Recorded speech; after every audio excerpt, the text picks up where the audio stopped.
नमस्ते बाल मित्रों।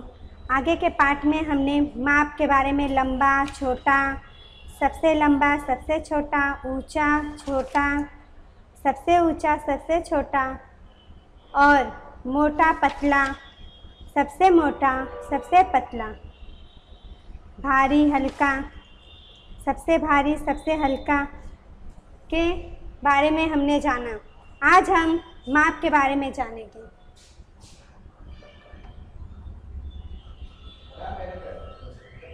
माप यहाँ आपको चित्र में दिखाई दे रहा है। छोटी उंगली से लेकर यहाँ पतली से छोटी उंगली से लेकर और अंगूठे तक के माप को बलिसत कहते हैं। बलिसत यानी बित्ता। आप बीते से नापते हैं, उसी को कहा जाता है। तो यह किताब की लंबाई 3 बित्ते हैं, यानी 3 बीता या 3 बलिसत। अब यहाँ चित्र में आपको दिखाई दे रहा है एक लड़का मेज को माप रहा है। यहाँ मेज की लंबाई कुल बच्चे के हिसाब से उसके बित्ते के 7 बलिसत हैं। और यहाँ नीचे आप देखिए, अपने दोस्तों के साथ की बलिसत की छाप बनाइए। आपके दोस्त हो, उनके हाथों की छाप बनानी है। यदि आपके दोस्त नहीं है तो आपकी बहन या आप अपनी छाप बना सकते हो अपनी नोटबुक में। अब हम आगे देखते हैं माप। यहाँ बेंच पे एक लड़की माप रही है। उसके हाथ बड़े हैं और बेंच छोटी हैं, तो वहाँ कितने बलिसत हो गए? 5। कितने? 5। और यहाँ पेंसिल, वहाँ एक बार मापी है, अगर दूसरी बार मापेगी तो वहाँ पूरा हो जाएगा। तो यहाँ कितना आएगा? 2। कितने बलिसत यानी कितने बित्ते? 2 बित्ते। अब सामपट, हमारे स्कूलों के सामपट तो बड़े होते हैं, तो वहाँ पेंसिल से नापेंगे तो कितना होगा? 9।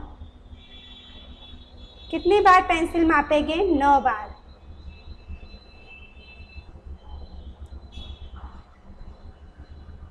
यहाँ देखिए, यहाँ बच्चे गिल्ली डंडा खेलने के लिए माप रहे हैं।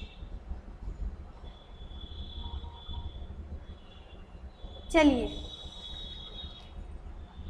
हमारे अंगूठे से लेकर एड़ी तक के हिस्से को पाँव कहते हैं।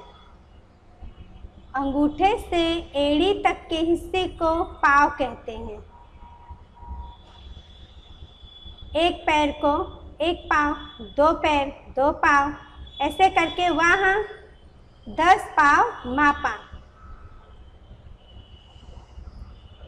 चलिए यहाँ देखिए, यहाँ चटाई का माप है और वहाँ लड़की या चटाई आपको छोटी दिखाई दे रही है, वह लड़की ने नापा तो कितने? 6 पाँव।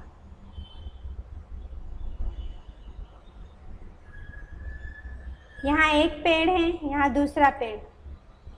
अनुमान लगाओ आप कि अगर यहाँ बच्चा माप रहा है यहाँ से, तो वह कितने पाँव मापेगा तो पेड़ तक पहुँचेगा। चलिए, आपके घर में आप जहाँ से टीवी देखते हो और आप जहाँ बैठकर देखते हो, वहाँ से आप मापिए अपने पैरों से कि उसकी दूरी कितनी होगी